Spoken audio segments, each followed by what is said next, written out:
నమస్తే. Welcome to మనం TV. ప్రస్తుతం మనతో పాటు ఉన్న సీనియర్ జర్నలిస్ట్ కట్టా కార్తిక్ గారు సార్తో మాట్లాడదాం. హలో సార్, నమస్తే. శివాని నమస్తే. సార్, ఎప్పుడైతే కేసీఆర్ గారు ఓడిపోయారో అప్పటి నుంచి ఏ సభలో కానీ, సమావేశాల్లో కానీ, మీటింగ్ లో కానీ ఎక్కడ హడావిడి లేదు, అసలు తను కనిపించడం లేదు. సో చాలా మంది కేసీఆర్ ఎక్కడ అనే డౌట్ ఉంది. సో ఏంటి ఆయన నెక్స్ట్ స్టెప్ ఏంటి, అసలు ఎక్కడ ఎందుకు కనిపించట్లేదు? కేసీఆర్ కనపడ్డ వ్యూహమే, కనపడకపోయినా వ్యూహమే. కేసీఆర్ ఎందుకు కనపడలేదు అంటే ఒక వ్యూహం ప్రకారమే కనపడలేదు. తను డైలీ రోజువారీ ప్రజా ఆందోళనలో పాల్గొన్న, రోజువారీ రాజకీయ కార్యకలాపాల్లో పాల్గొన్న కేటీఆర్ హైలైట్ గారు మొత్తం మీడియా సృష్టి కానీ, ఈవెన్ అధికార పక్షం నుంచి వచ్చే విమర్శలు కానీ కేసీఆర్ని టార్గెట్ చేసుకునే ఉంటాయి. కాబట్టి కేసీఆర్ కనపడటం వల్ల కేటీఆర్ కనపడ్డు. కాబట్టి కేసీఆర్ కాముకుంటం వల్ల రోజువారీ రాజకీయ కార్యకలాపాలన్నీ ఎవరు చేస్తున్నారు? కేటీఆర్ చేస్తున్నారు. రోజువారీ వార్తలు ఎవరు ఉంటున్నారు? కేటీఆర్ ఉంటున్నాడు. అధికార పార్టీ నుంచి వచ్చే విమర్శలు అన్ని ఎవరు భరిస్తున్నారు, ఎవరు కౌంటర్ ఇస్తున్నారు? కేటీఆర్. అంటే కేటీఆర్ చుట్టూ రాజకీయ చర్చ నడుస్తుంది. సో కేటీఆర్ ని ఎలివేట్ చేయాలంటే కేసీఆర్ అని ఒక highlighted personality, already proved personality కనపడకుండానే ఉండాలి.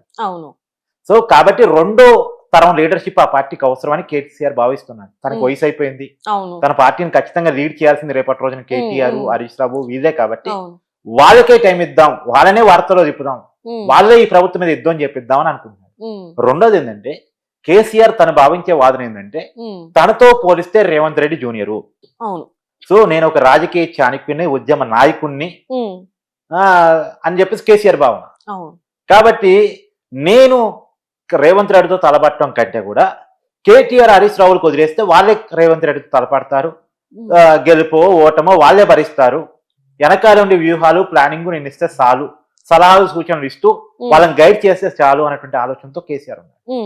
అసలు కేసీఆర్ కనపట్లేదని ఇవాళ మీరు అంటూ అడుగుతున్నారు కదా, కేసీఆర్ అధికారంలో ఉన్నప్పుడు కూడా కనపడ్డా? ఎందుకు సార్? చాలా దగ్గర కొన్ని మీటింగ్స్ లలో వాటిలో వీటిలో ఏదో స్పీచెస్ ఇస్తూ కనిపించేవారు కదా, ఇప్పుడు కూడా కనిపించట్లేదు. ఇప్పుడు కూడా పార్లమెంట్ ఎన్నికలు వచ్చాడుగా. పార్లమెంట్ ఎన్నికల్లో కేసీఆర్ ప్రచారం చేశాడుగా, అసెంబ్లీ ఎన్నికల్లో ప్రచారం చేశాడుగా. అంటే కేసీఆర్ ఎప్పుడు కూడా కొంతకాలం పాటు కనపడకుండా ఉంటాడు.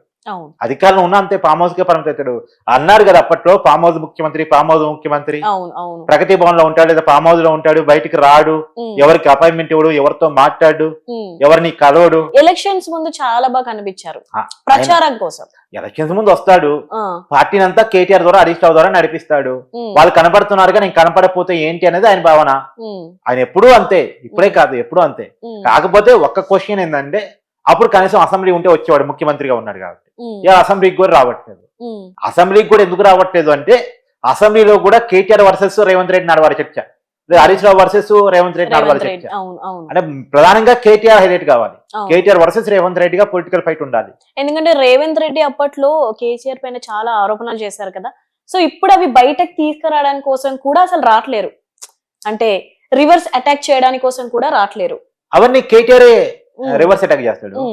రేవంత్ రెడ్డి వేసే ప్రతి మాటకి, ప్రతి బాటకి కౌంటర్ కేటీఆర్ చేస్తాడు. కేటీఆర్ చెయ్యాలనేది కేసీఆర్ ఆలోచన.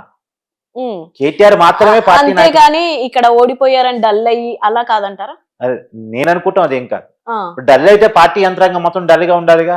అవును. కేటీఆర్ ఎందుకు ఎంత యాక్టివ్ గా తిరుగుతున్నాడు? దానికన్నా కేసీఆర్ లేడా? కేసీఆర్ డైరెక్షన్ లేదా? కాబట్టి కేటీఆర్ ని, కవితని, హరీష్ రావుని బాణాలు లెక్క ఎక్కుపెట్టి బయట జీవితంలో, రోజువారీ రాజకీయ జీవితంలో బీఆర్ఎస్ పార్టీని యాక్టివ్ గానే ఉంచుతున్నాడు. కవిత ఎక్కడ సార్? కవిత కూడా యాక్టివ్ గా లేదు కదా. అంటే జైలుకి వచ్చింది కాబట్టి కొంత ఉంటది. ఈ మధ్య కాలంలో ధర్నా కూడా చేసింది కదా, యాక్టివ్ గా జరుగుతుంది ఆమె రోజువారీ. ఆమె కూడా యాక్టివ్ గా జరుగుతుంది.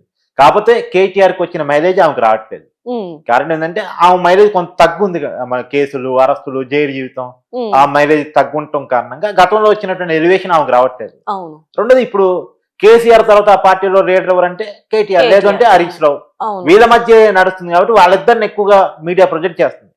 ఎవరు మీడియా ఎక్కువ వార్తల్లో చూపిస్తే వాళ్ళు రోజువారీ రాజకీయ చర్చలో ఉంటారు. ఎవరైతే అవతల పార్టీ ఎక్కువగా కౌంటర్ చేస్తా ఉంటుందో వాళ్ళు ఎక్కువ రాజకీయ చర్చలో ఉంటారు. కవితను వాళ్ళు ఎక్కువ కౌంటర్ చేయట్లేదు, మీడియా ఎక్కువ ప్రమోట్ చేయట్లేదు కాబట్టి కవిత కనపట్ట అంతే. కవిత కూడా తిరుగుతుంది, కానీ ఎక్కువగా కేటీఆర్, హరీష్ రావే ఉంటున్నారు. కేటీఆర్ ఎక్కువ ఉండాలని కూడా కేసీఆర్ భావిస్తున్నాడు. నేను బయట కంటే వస్తే మళ్ళా రాజకీయ చర్చ అంతా కేసీఆర్ చుట్టూ. ఇప్పుడు నువ్వు కవితను అంటున్నావు కదా, కవిత కనపట్టలేదు కదా సార్ అంటున్నావు కదా. ఒకవేళ కేసీఆర్ గారు వచ్చిననుకో, మీడియా మొత్తం కేసీఆర్ చుట్టూ తిరిగింది. అధికార పార్టీ అంతా కేసీఆర్ చుట్టూ తిరిగింది. అంటే కేసీఆర్ మాట్లాడిన దానికి కౌంటర్ ఇవ్వటం, మళ్ళీ కేసీఆర్ మీద ఆరోపణ చేయటం, దానికి కేసీఆర్ ఆరోపణ చేయటం, ఇవన్నీ జరుగుతూ ఉంటాయి. అప్పుడు మళ్ళీ కేటీఆర్ కూడా కనపడ్డా. అప్పుడు నువ్వు అడుగుతావు ఏంటి సార్ కేటీఆర్ కనపట్టలేదు ఏంటంటే, అది లేకుండా చేయటం కోసం రోజువారీ రాజకీయాల్లో కేటీఆర్ ని నెంబర్ 1 గా నిలబెట్టడం కోసం కేసీఆర్ చేస్తున్న వ్యూహం ఇది. నిజానికి బీఆర్ఎస్ పార్టీ కనుక ఇప్పుడు మళ్ళా తిరిగి అధికారంలోకి వచ్చి ఉంటే ముఖ్యమంత్రిగా కూడా కేటీఆర్ ఉండేవాడు. అసలు అప్పట్లోనే మోడీయే స్వయంగా చెప్పాడు కదా, నా దగ్గరికి కేసీఆర్ వచ్చాడు, నా కొడుకుని సీఎం చేద్దాం అనుకుంటున్నాను, మీ ఆశీర్వాదాలు కావాలని అడిగితే అట్లా కుదరదు, నా ఆశీర్వాదం కాదు ప్రజల ఆశీర్వాదం కావాల్సిందని చెప్పాను అని చెప్పి మోడీ ఒక బహిరంగ సభలో చెప్పాడు. కేసీఆర్ ఆలోచన అప్పట్లోనే కేటీఆర్ ముఖ్యమంత్రి చేద్దాం ఉంది. కాలం కలిసి రాలేదు, కొద్దిగా భయపడ్డాడు, పరిస్థితులు నెగిటివ్ గా ఉన్నాయి. ఛాన్స్ ఉందంటారా కేటీఆర్? మరి నెక్స్ట్ వచ్చే ఛాన్స్ ఏదైనా ఉందంటారా? అంటే రేపు ఏం జరిగింది అనేటువంటిది ఇవాళ చెప్పొచ్చు, కానీ మరి 2028లో ఏం జరిగింది అనేది ఈ రోజు ఈ పరిపాలన ఈ రేవంత్ దానిపైన ఆధారపడి ఉంటది అంటారు కదా. ఖచ్చితంగా రేవంత్ రెడ్డికి ఇవాళ నెగిటివ్ ఉంది, రేపు పాజిటివ్ కావచ్చు, ఇలా పాజిటివ్ ఉంది, రేపు నెగిటివ్ కావచ్చు. నువ్వు ఊహించావా కాంగ్రెస్ ప్రభుత్వం వస్తుంది, రేవంత్ రెడ్డి ముఖ్యమంత్రి అవుతాడు? కొన్ని నెలల ముందు, అంటే కొన్నాళ్ళ ముందు ఊహించారు, నేను చెప్పాను. కానీ ఒక్కసారి 2018 ఎన్నికల కంటే ముందు 1 సంవత్సరం ముందుకు వెళ్ళిపో, బీజేపీ ఫైట్ ఇచ్చింది తప్ప కాంగ్రెస్ ఎక్కడా లేదు. అసలు అప్పుడు జరిగినటువంటి ఏ బై ఎలక్షన్స్ లో కూడా కాంగ్రెస్ ఫైట్ కూడా ఇవ్వలేకపోయింది 2023 ఎలక్షన్స్ నాటికి.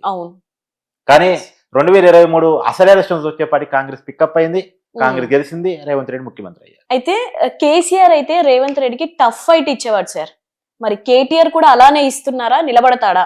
ఇప్పుడైతే తలబడుతున్నాడు, తలపడేవాడు ఖచ్చితంగా నిలబడతాడు.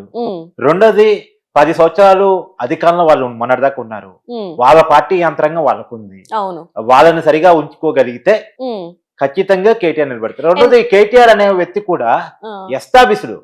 నిజానికి కేసీఆర్ ముఖ్యమంత్రిగా ఉన్నప్పుడు కూడా పెత్తనం అంతా కేటీఆర్ పార్టీ వర్కింగ్ ప్రెసిడెంట్ గా కూడా ఉన్నాడు కాబట్టి పార్టీ యంత్రాంగం అంతా కూడా కేటీఆర్ మేనేజ్ చేసేవాడు. కాబట్టి కేటీఆర్ వెనకాల రాష్ట్ర వ్యాప్తంగా ఉన్నటువంటి పార్టీ మేనేజ్మెంట్ ఉంది. కాబట్టి ఇప్పటికీ కూడా, ఎందుకంటే కేసీఆర్ కొంచెం మాస్, మళ్ళీ రేవంత్ రెడ్డి కొంచెం మాస్, ఆ ర్యాపో ఇద్దరికి ఆ గొడవల్లో ఆ మాటలు అదంతా సెట్ అయ్యేది. కొంచెం కేటీఆర్ దగ్గరకు వచ్చేసరికి ఎడ్యుకేటెడ్, రైట్? కరెక్టే. కేటీఆర్ కొద్దిగా క్లాస్ మూమెంట్ గా ఉంటాడు, ఎడ్యుకేటెడ్, ఐటీ ఆ రంగాలు బాగా అది ఉంది. కానీ ఇప్పుడు మాస్ గాడని కూడా ట్రై చేస్తున్నాడు. రేవంత్ రెడ్డిని ఎంత మాస్ గా ఎదుర్కోవడానికి ప్రయత్నం చేస్తున్నాడు, మాసు డైలాగులతోటి ఉచ్చరిస్తున్నాడు. అసలు రేవంత్ రెడ్డి గారు కనుక ప్రస్తావించట్లేదు, 1 సైడ్ గా వ్యక్తిగతంగా ప్రస్తావిస్తూ ఇష్టం వచ్చినట్టు మాట్లాడుతున్నాడు. అంటే మాస్ కావడానికి కేటీఆర్ కూడా ప్రయత్నం చేస్తున్నాడు. కేసీఆర్ తర్వాత ఇప్పుడు కేసీఆర్ మళ్ళీ అధికారంలో రావాలనుకునే వాళ్ళు ఎవరు కోటేస్తారు? బీఆర్ఎస్ కోటేస్తారు. బీఆర్ఎస్ కి ఓటేస్తే ఎవరు ముఖ్యమంత్రి అవుతాడు? కేటీఆర్ అవుతాడు.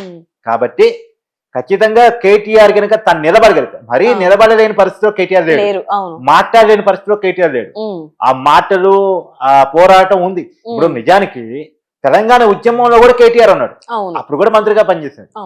కాబట్టి కేటీఆర్ ఏమీ నిరూపించలేని పర్సనాలిటీ కాదు, డమ్మీ కాదు. ఎప్పుడూ కూడా పార్టీలో చాలా యాక్టివ్ గా ఉంటూ ముందుకు పార్టీని తీసుకెళ్తూ పార్టీ యంత్రాంగంతో సమన్వయం చేసుకుంటూ నాయకులందరికీ కేసీఆర్ తర్వాత నేనే లీడర్ అని చెప్పుకుంటూ పార్టీని ముందుకు తీసుకెళ్తున్న వ్యక్తి. కాబట్టి ఇలా ఖచ్చితంగా కేటీఆర్ రేవంత్ రెడ్డి తలపడగలరు. ఒకవేళ బీఆర్ఎస్ కాలం కలిసి వస్తే, కాంగ్రెస్ మీద వ్యతిరేకత పెరిగితే, ఆ వ్యతిరేకత బీజేపీ కాకుండా బీఆర్ఎస్ కే పడేలా ఉంటే కేటీఆర్ మళ్ళీ ముఖ్యమంత్రి కావడానికి గ్యారంటీ ఏం లేదు. ఇప్పుడు రాజకీయాల్లో ఎవరి తర్వాత ఎలా ఉంటది అనేది తెలియదు. ఇప్పుడు రేవంత్ రెడ్డి ముఖ్యమంత్రి అనుకున్నాడా? నిజానికి ఒక్కసారి కూడా మంత్రి చేయలే రేవంత్ రెడ్డి, ఒక్కసారి కూడా మంత్రి కాలే. ఒక జెడ్పీటీసీ తర్వాత ఎమ్మెల్సీ అయ్యాడు కొద్ది రోజులకే. 2007లో జెడ్పీటీసీ, 2009లో ఎమ్మెల్యేగా గెలిగాడు, 2014లో మరొకసారి ఎమ్మెల్యేగా గెలిగాడు, 2018 ఎలక్షన్స్ ఓడిపోయాడు, మళ్ళీ 19లో ఎంపీ అయ్యాడు, 24లో ఎమ్మెల్యే అయ్యాడు, డైరెక్ట్ ముఖ్యమంత్రి అయ్యాడు కాంగ్రెస్ ప్రభుత్వం. కాబట్టి ఏదైనా కాలం కలిసొచ్చో ఎవరైనా ఎవరి తర రైతులైనా మారుతాయి. ఉమ్మడి రాష్ట్రంలో కూడా కిరణ్ కుమార్ రెడ్డి అనుకున్నాడు నేను ముఖ్యమంత్రి అవుతున్న ఉమ్మడి రాష్ట్రానికి, కానీ రోసయ్య అనుకున్నాడా? కాలం కలిసి వచ్చింది, అయ్యారు. సరే, అదే అధిష్టాన ఆదేశాలతో అయ్యారు. కానీ కేటీఆర్ ముఖ్యమంత్రి కావాలంటే మాత్రం ప్రజల ఆశీర్వాదం కావాలి. మరి ప్రజల ఆశీర్వాదం కావాలంటే రేవంత్ రెడ్డి మీద వ్యతిరేకత పెరగాలి, బీఆర్ఎస్ మీద అనుకూలత రావాలి. Right sir, thank you.